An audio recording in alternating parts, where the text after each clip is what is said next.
अस्सलामुअलैकुम, मैं हूं इमदाद सुमरो। वज़ीर-ए-आज़म इमरान खान के खिलाफ तहरीक अदम-ए-एतमाद और रेहाम खान की किताब का तहरीक अदम-ए-एतमाद से बराह रास्त कोई ताल्लुक़ नहीं है, लेकिन तहरीक अदम-ए-एतमाद के हवाले से जो आज डेवलपमेंट्स हुई हैं, जो होने जा रही हैं, उसमें उस किताब का चर्चा ज़रूर हुआ है। 4 बड़ी खबरें हैं पाकिस्तान में इमरान खान की हुकूमत के ख़िलाफ़ तहरीक अदम-ए-एतमाद के लिए जो पेशरफ्त हो रही है उसको लेकर। एक तो मुस्लिम लीग नून बोल पड़ी है दोबारा, और उसके अलावा एक बड़ी मुलाकात होने जा रही है, और मोहसिन बेग साहब का मामला अदालत में, इस्लामाबाद हाई कोर्ट में उनकी गिरफ़्तारी और उस पर होने वाली जो जरा थी गिरफ़्तारी पर FIA और सरकारी वकला से, और फिर हुकूमत जहांगीर तरीन और शहबाज शरीफ की मुलाकात के जो इंकशाफात थे उस पर भी हुकूमत परेशान है। तो ये सारे मामलात हैं, लेकिन मेरा ख़्याल है पहले जो मुस्लिम लीग नून परेशान है वो जो मोहसिन बेग साहब वाला मामला है, उसमें आखिर में हम आएंगे। रेहाम खान की किताब, मोहसिन बेग, तहरीक अदम-ए-एतमाद, ये सारा इस वक्त जो कुछ चल रहा है वो सब में फ़ोकस जो है वो निशाना है इमरान खान साहब। कहीं इमरान खान साहब को अपोजिशन निशाना बना रही है और कहीं इमरान खान साहब को अपने निशाना बना रहे हैं। अब ये वाला जो मामला है मोहसिन बेग साहब वाला, ये इसमें इमरान खान साहब के अपने और इमरान खान साहब खुद ज़िम्मेदार हैं। अब वो अपने हाथ से काट कर अपने ही आपको ज़ख्म दिए हुए, तो उसका इलाज कोई नहीं होता। तो इमरान खान साहब के साथ कुछ इस तरह का हुआ है, कोई तबीब है ना कोई इलाज है, जो कुछ अपने साथ कर चुके हुए हैं, ख़ास तौर पर मोहसिन बेग साहब के मामले को लेकर। लेकिन पहले मुस्लिम लीग नून को अब दोबारा इंकशाफ हुआ है। मुस्लिम लीग नून ने इंकशाफ किया है, उनको शिकायत मिली हैं कि जी दोबारा फ़ोन आना शुरू हो गए हैं। तहरीक अदम-ए-एतमाद का मामला जिस तरह आगे बढ़ रहा है, जैसे पेशरफ्त हो रही है, तो उसमें मुस्लिम लीग नून की तर्जुमान मरियम औरंगज़ेब साहिबा ने कल एक स्टेटमेंट जारी की थी, और उसने ज़ाहिर है सब वो जो अपोजिशन का एक मुत्तफ़िक़ा मौक़िफ़ था वो जो बन रहा था, नज़र आ रहा था कि अपोजिशन को अब इशारे मिल चुके हुए हैं कि जी सब न्यूट्रल है, तो जो आपने इमरान खान की हुकूमत को गिराना है तो गिराएं, नहीं गिराना तो ना गिराएं, ना कोई हमारे तरफ देखे ना हम किसी की तरफ देख रहे हैं। तो ये एक माहौल सा बना था। मौलाना फजल रहमान साहब ने कहा था कि जो इस्टेब्लिशमेंट न्यूट्रल हो गई है, और उसके बाद फिर तहरीक अदम-ए-एतमाद का फ़ैसला जो पीपल्स पार्टी की तजवीज़ थी, लेकिन अब फ़ैसला जो है वो मौलाना फजल रहमान साहब और नवाज शरीफ साहब का है। शहबाज शरीफ साहब की और मौलाना साहब की जो इस्लामाबाद में मुलाकात हुई थी, और जिसके बाद PDM का सरबराह इजलास भी बुलाया गया था, आपको याद होगा, तो उस मुलाकात में हतमी फ़ैसला हुआ था तहरीक अदम-ए-एतमाद का। नवाज शरीफ साहब के हुक्म पर वो मुलाकात हुई थी। शहबाज शरीफ साहब को उन्होंने हुक्म किया था, ज़ाहिर है शहबाज शरीफ साहब चल कर गए थे मौलाना साहब की तरफ। तो तहरीक अदम-ए-एतमाद का मामला जो था खैबर पख्तूनख्वा के इंतखाबात के बाद, और कुछ ख़ास इशारे, क्या इशारे होते हैं कि जी सारे मामला ठीक हैं, हालात ठीक हैं, अब आपने अगर कोई अटैम्प्ट करना है तो कर लें, यानी अपोजिशन हालात से इशारे लेती है ना।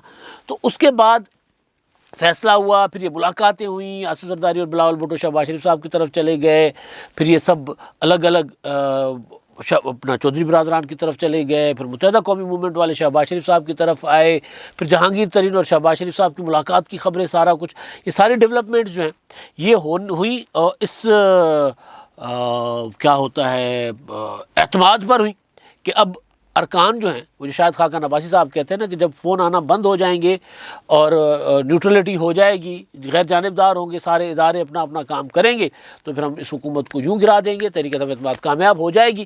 तो एतमाद हुआ था। नवाज शरीफ साहब को भी, मौलाना फजल रहमान साहब को भी, आसिफ जरदारी साहब तो पहले ही इस कोशिश में थे, बिलावल भुट्टो जरदारी साहब, कि वो अगर न्यूट्रल हैं या नहीं है, हमें अपना अटैम्प्ट करना चाहिए, हमें अपना एक पॉलिटिकल जो हथियार है, जमहूरी हथियार है, वो हमें इस्तेमाल करना चाहिए। उससे ये होगा कि हुकूमत गिरेगी तो हम कामयाब हो जाएंगे, नहीं गिरेगी तो कोई एक्सपोज हो जाएगा। तो कम से कम ये तो हम कर सकते हैं कि हुकूमत को गिराएं या किसी को एक्सपोज करें। तो उस तरफ मुस्लिम लीग नून या PDM वाले जाने को तैयार नहीं थे, और जाने को जब उन्होंने फ़ैसला किया कि हम जाएंगे, तो उसका मतलब ये था, कम से कम मैंने तो यही मतलब लिया कि वो उनको लग रहा है कि इस्टेब्लिशमेंट न्यूट्रल हो गई है, या फिर उनको इशारा आया है कि आप करना है जो कर लें, हम कुछ नहीं करते। चौधरी बिरादरान का अभी तक तज़ब्ज़ुब में रहना, कभी उधर इशारे करना, कभी उधर इशारे करना, कभी ये कहना कि मतलब अभी अबर आलूद है, कभी ये कहना कि जी हम हुकूमत जो है वो पेट्रोलियम की कीमतें वापस ले, इसके साथ हमारा इत्तेहाद मशरूत है। वजाहत हुसैन साहब ने कहा ना, उसके साथ हमारा हुकूमत के साथ ताउन मशरूत है। तो वो जो मिक्स सिग्नलिंग मुस्लिम लीग कायदे-ए-आज़म की तरफ से थी, वो सारा ये इशारे थे कि शायद कहीं किसी को इशारे नहीं मिल रहे। मेरे पास इन्फॉर्मेशन थी कि जो मुलाकातें हुई थी चौधरी बरादरान के साथ अपोजिशन के कायदीन की, उन मुलाकातों के बाद उन्होंने फ़ोन पर फ़ोन किए या रब्ता किया, फ़ोन या जो भी मीन था रब्ते का, वो उन्होंने किया कि हमें बताया जाए हम क्या करें, तो उनको जवाब नहीं मिला था।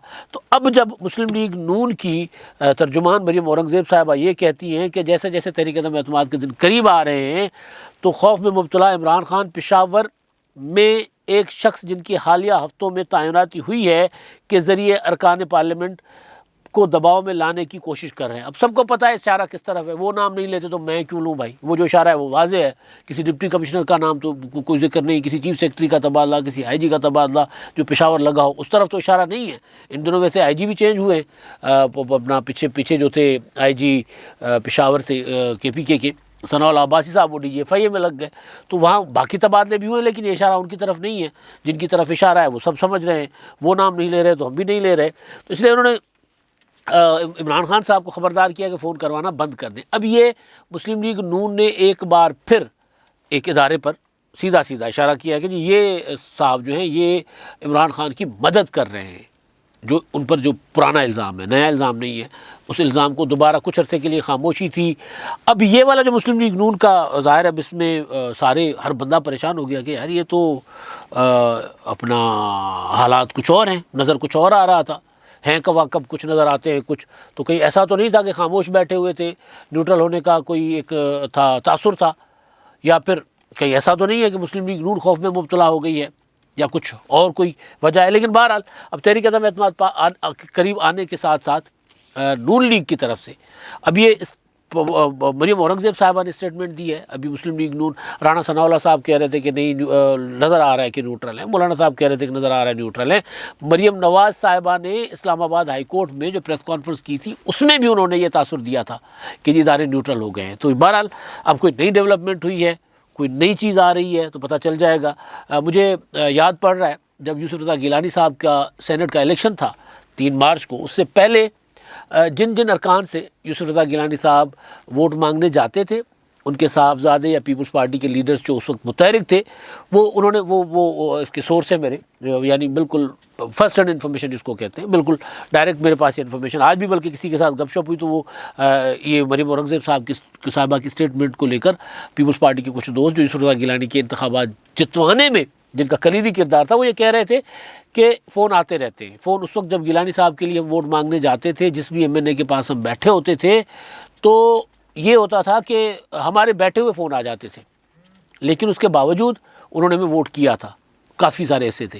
तो अब हालात ज़ाहिर है उस तरह नहीं है कि इमरान खान साहब वो अगर फ़ोन करवाते भी होंगे, मुमकिन है इमरान खान साहब ने जो तकरीर की थी मैं ख़तरनाक साबित होऊंगा और उसके बाद सड़कों पर भी निकल आए हैं और जलसे जुलसे भी कर रहे हैं, तो मुमकिन है इमरान खान साहब हर तरफ से कोई कोशिशें कर रहे हो कि तहरीक-ए-एतमाद से बच जाएँ, शायद बच जाएँ।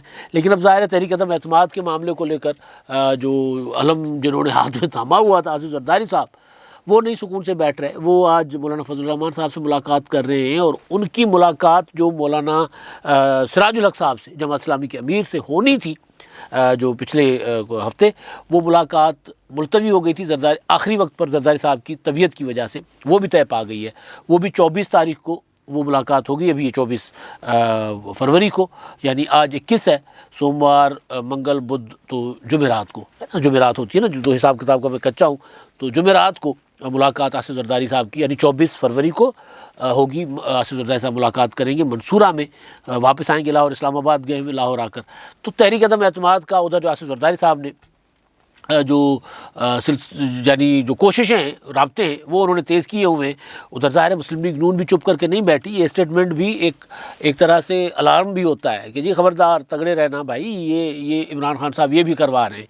तो एक अलार्म भी उन्होंने बजा दिया है। जरदारी साहब की और मौलाना फजलुर रहमान साहब की आज की मुलाकात सबसे अहम मुलाकात समझी जा रही है इस पूरी डेवलपमेंट में, क्योंकि मैंने गुजारिश पहले भी कर दी थी, मुख्तसरन आज दोबारा वो थोड़ी सी रिपीट कर देता हूँ कि मियाँ नवाज शरीफ साहब का अपना कोई मौक़िफ़ नहीं था PDM को लेकर, PDM की तहरीक, इमरान खान की हुकूमत को गिराने को लेकर कोई उनके पास अपनी स्ट्रेटजी नहीं थी। वो दरमियान में सैंडविच हुआ करते थे, कभी आसिफ जरदारी साहब की बात मान लेते थे, कभी मौलाना साहब की। आसिफ जरदारी साहब कहते थे तहरीक-ए-एतमाद, तो मियाँ साहब कहते थे उसको भी ऑप्शन के तौर पर अडॉप्ट किया जा सकता है। मौलाना साहब कहते थे इस्तीफ़े, तो मियाँ साहब कहते थे बिल्कुल जी वो भी कर सकते हैं। मौलाना साहब कहते थे लॉन्ग मार्च, तो मियाँ साहब कहते थे ये भी ठीक है। और मौलाना साहब कहते थे कि जी सेनेट के इंतखाबात में नहीं जाना, मियाँ साहब कहते थे ये भी ठीक है। है ज़िमनी इंतखाबात। तो मौलाना मियाँ नवाज शरीफ साहब हमें आगाज़ से ही तज़ब्ज़ुब का शिकार रहे। तो असल जो लड़ाई से मतलब कि असल जो इख्तिलाफ़ राय था इमरान खान की हुकूमत को गिराने के तरीक़ाकार पर, वो था आसिफ ज़रदारी और मौलाना फजलुर रहमान साहब के दरमियान। तो वो आज मिलकर बैठ रहे हैं और नुक्ता एक ही है, तहरीक अदम एतमाद का। आसिफ ज़रदारी साहब आज उनको ब्रीफ करेंगे, बताएंगे कि भाई तहरीक अदम एतमाद जो है वो किस तरह कामयाब हो सकती है। उनके पास जो हिकमत अमली है वो मौलाना साहब के सामने खोल कर रख देंगे। और वैसे भी मौलाना साहब को काफ़ी सारी चीज़ों का पहले ही ब्रीफ कर दिया गया हुआ है कि इस वजह से मौलाना फजलुर रहमान साहब खुद भी मुतहरिक हुए और चौधरी बिरादरान की तरफ चल कर गए, तहरीक अदम एतमाद के लिए साथ मांगा, उनसे ताउन मांगा। अच्छा, अब ये डेवलपमेंट हो रही है और सिराजुल हक साहब के पास JU जमात इस्लामी का एक वोट है कौमी असेंबली में, वो भी इंतहाई अहम वोट होता है। तो वहाँ पर भी आसिफ ज़रदारी साहब जाएंगे 24 को, वो मैं बता चुका हूँ। अब मैं जहांगीर तरीन साहब के मुतालिक अंसार अब्बासी साहब ने खबर दी कि वो शहबाज शरीफ साहब से मुलाकात कर चुके। उसके बाद बातें कुछ चीज़ें सामने आई कि जी उनकी मुलाकात मखदूम अहमद महमूद के घर पर हुई, जहांगीर तरीन के साथ शहबाज शरीफ साहब की। मखदूम अहमद महमूद के घर शहबाज शरीफ साहब का इनकी दोस्ती है, आपस में उनका आना जाना लगा रहता है। तो ये मुलाकात को, क्योंकि मेरे पास जो इन्फॉर्मेशन होती है कि कोई अगर ख़बर देता है तो मैं उसको इन्फॉर्मेशन की बुनियाद पर गुजारिश कर रहा होता हूँ कि यार इस तरह नज़र नहीं आ रहा किस तरह हुआ हो। लेकिन ये वाली मुलाकात पे मैंने कोई जो ख़बर थी, क्योंकि ख़बर का बोझ अंसार अब्बासी साहब पर था, तो वो अब जो अपना उसके ऊपर मैंने अपनी पर्सनल राय कोई नहीं दी थी, तज्जिया दिया था। लेकिन अब डेवलपमेंट ज़रा आगे बढ़ गई हुई है। फवाद चौधरी साहब ने कहा था कि जी जो जहांगीर तरीन साहब हैं वो ऐसा कुछ नहीं करेंगे, जमात को नुकसान नहीं पहुंचाएंगे। उन्होंने एक तासुर दिया था कि ऐसी कोई मुलाकात नहीं हुई उस खबर के आने के बाद। लेकिन फ़याज़ुल हसन चौहान साहब ने कहा है कि जी मुलाकात हुई है और ये मुलाकात जो है वो 2 रोज़ पहले हुई है और उन्होंने बताया मखदूम अहमद महमूद के घर पर हुई है। तो अब हुकूमत इतनी बड़ी मुलाकात को कर रही है, ओन कर रही है कि हाँ जी ये मुलाकात हुई है।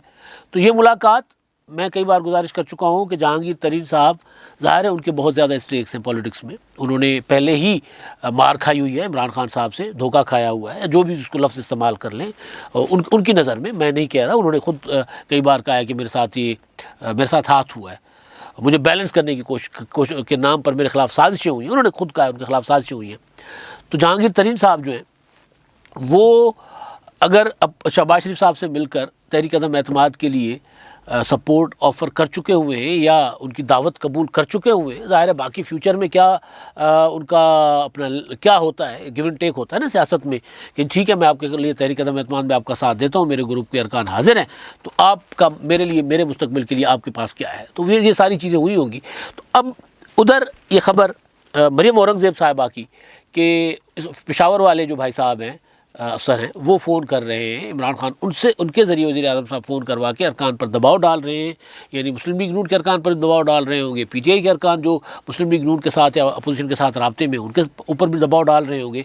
तो उधर हुकूमत खुद एतराफ़ कर रही है फ़याज़ुल हसन चौहान की ज़बानी कि जहांगीर तरीन जो है वो अपोजिशन के साथ ओके हो चुके हुए। तो अब ये 2 बड़े तज़ाद हैं, बहुत बड़े तज़ाद हैं कि अगर तो वो जो पेशावर वाले साहब हैं, अगर वो अपोजिशन के अरकान को फ़ोन कर रहे हैं तो जहांगीर तरीन साहब को भी अप्रोच करते होंगे कि जी आपने नहीं करना, तो फिर जहांगीर तरीन साहब ने मुलाकात कैसे की। अगर मुलाकात की खबर गलत है तो फिर हुकूमत अपनी कमज़ोरी क्यों दिखा रही है। फ़याज़ुल चौहान साहब ये बात कर रहे हैं तो ये कमज़ोरी दिखाना है ना कि जी हमारे तो सबसे बड़े इत्तेहादी जो हमारे जो अपना सबसे बड़े लीडर थे इमरान खान साहब के बाद, वो तो अपोजिशन के साथ मिल चुके हुए, हमारे साथ नाराज़ सही लेकिन अपोजिशन के साथ मिल चुके हुए, तो ये कमज़ोरी है ना।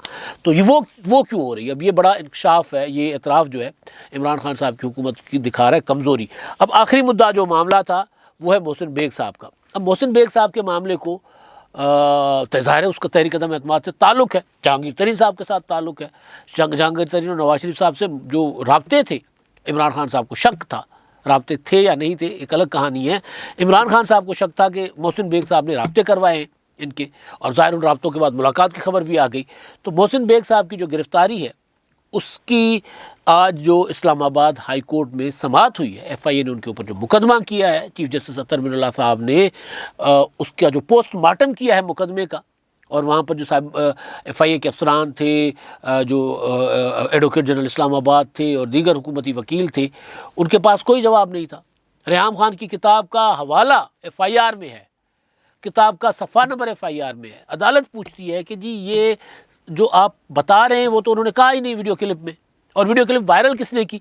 मैं आपको पहले गुजारिश कर चुका हूं कि एक प्रोग्राम में एक बात हो गई, निकल गई, उसको PTI ने ऑफिशियल अकाउंट्स पर वायरल किया है, PTI ने अपने ऑफिशियल ट्विटर अकाउंट्स पर वायरल किया है। तो अदालत में सवाल हुआ ये कि वीडियो कैसे वायरल हुई, तो उन्होंने कहा कि जी वो सोशल मीडिया पर वायरल हो रही थी तो हमने उस पर एक्शन लिया।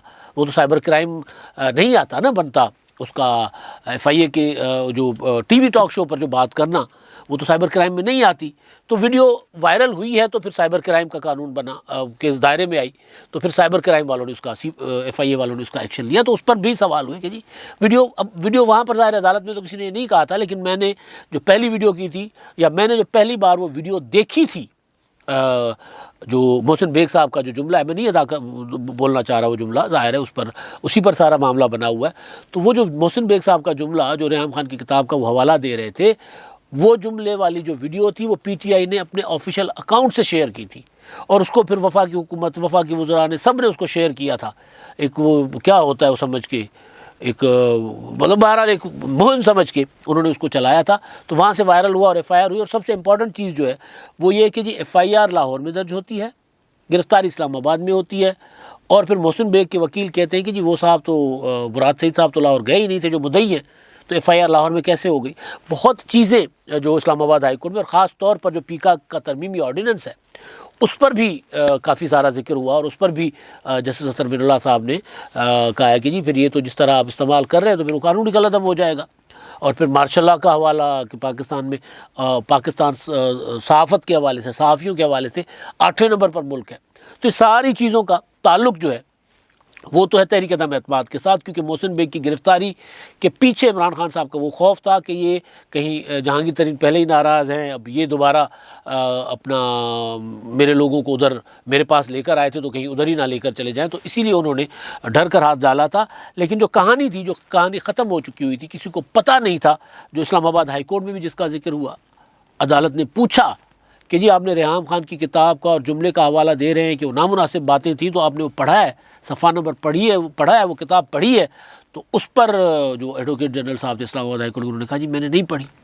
यानी कोई चीज़ नज़र आ रहा था कि एक बादशाह सलामत की ख्वाहिश थी, बादशाह सलामत का हुक्म था कि जी मोहसिन बेग मुझे गिरफ़्तार चाहिए, फिर मुकदमा भी बन जाता है। यानी इस्लामाबाद हाई कोर्ट में जो जरा हुई है, अब अदालत में जो कार्रवाई है ज़ाहिर है वो समाअत पर तो कोई हम नहीं कमेंट कर सकते ना, लेकिन मैं बात कर रहा हूँ जो हुकूमत का वहाँ पर जिस तरह हाथ पांव फूले हुए थे हुकूमती वकला के और सरकारी अफसरान के, तो नज़र आ रहा था कि किसी बादशाह सलामत की ख्वाहिश थी, और उन्होंने कह दिया कि जी ये बंदा मुझे अंदर चाहिए, और फिर फ़ौरन FIR भी होती है, अजीब व गरीब किस्म के इल्ज़ामात भी लगते हैं, और इल्ज़ामात जो लगाने वाले हैं वो भी कहते हैं हमने भी किताब नहीं पढ़ी, जो वहाँ दिफा कर रहे हैं उस FIR को वो भी कहते हैं हमने किताब नहीं पढ़ी।